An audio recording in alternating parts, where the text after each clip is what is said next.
12 dias depois da tragédia, a população da região serrana do Rio ainda corre riscos? O Fantástico foi a Nova Friburgo testar o nível de contaminação da água, da lama e do ar na cidade arrasada pela enxurrada. Quando o sol finalmente chegou, veio a poeira. No esforço para tirar tanta sujeira do chão, a sujeira sobe para o ar. Na cidade esfacelada, poças d'água, lama, esgoto correndo solto.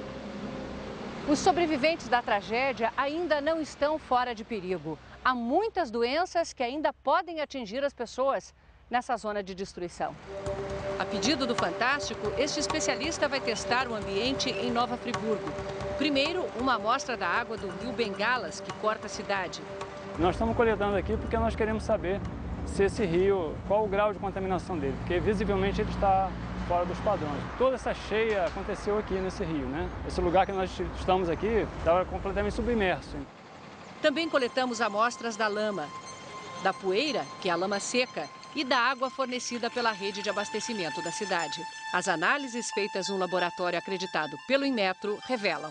A água do rio lá, nós analisamos Escherichia coli, que é uma bactéria que é presente no intestino de pessoas. Né? Ou seja, um coliforme fecal. O limite dela permitido é de 800 unidades por 100 mililitros, que é um copo pequeno de água, né? Lá tinha 68 mil. 85 vezes maior que o limite. Na lama, ainda pior, 115 vezes mais coliformes fecais do que o tolerado. Eu acho que não tem problema nenhum. Já passei várias vezes. A contaminação na semana da tragédia era ainda mais alta. A correnteza já diluiu boa parte da sujeira. Aquele pessoal que teve um contato inicial com essa enchente esteve em contato com coisa bem pior do que essa que nós analisamos, né? Na verdade, os primeiros dias são mais perigosos ainda. No ar foram encontradas mais de 2.000 bactérias por metro cúbico. 13 vezes o pior resultado já encontrado por este laboratório na cidade do Rio de Janeiro. O ar está também cheio de fungos, 15 vezes mais do que a pior medição. Uma pessoa respira 2 metros cúbicos de ar por hora. Os moradores de Nova Friburgo, então, estão respirando cerca de 4.000 bactérias e 4.000 fungos por hora. Me causa alergia, né? O medo, né, de pegar alguma doença pulmonar com a da poeira. Essa poeira contaminada com fungos, ela é perigosa? Ela aumenta o risco de alergias respiratórias para as pessoas que têm essa sensibilidade. Também podem provocar conjuntivite, rinite e sinusite. Na escola, onde a família está abrigada, encontramos o bebê sendo tratado de bronquite. Isso pode ter a ver com a poeira? A poeira pode irritar as vias respiratórias e provocar quadros igual desse neném. Oi, boa tarde. Quanto mais gente vivendo e dormindo no mesmo ambiente, mais facilmente um vírus ou bactéria pode se espalhar.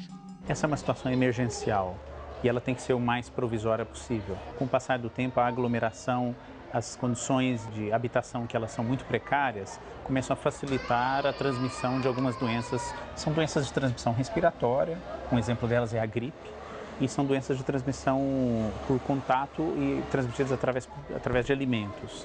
Os hospitais já congestionados na região vão recebendo gente com outras doenças.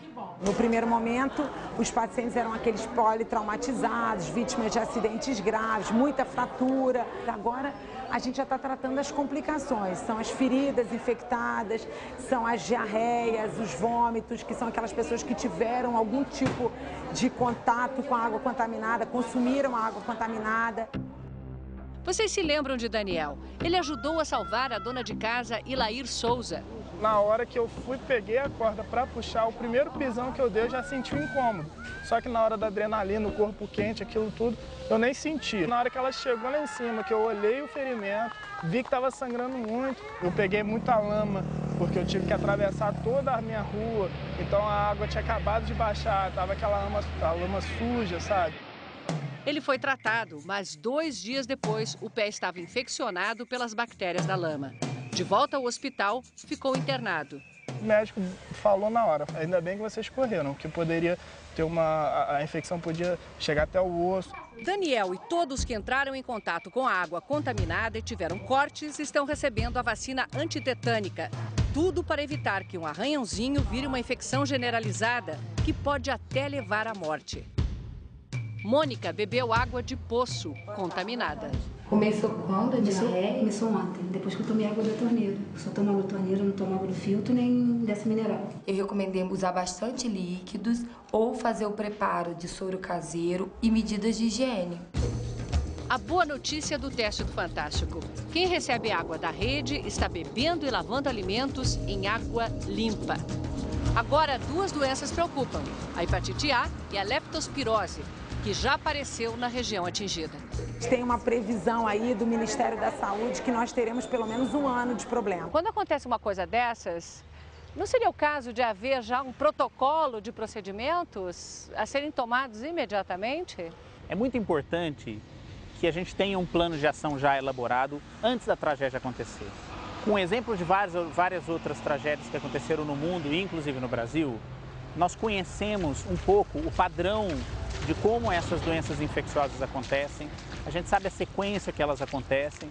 Então, o planejamento, sem dúvida nenhuma, ajudaria a combater situações como essa com mais eficiência.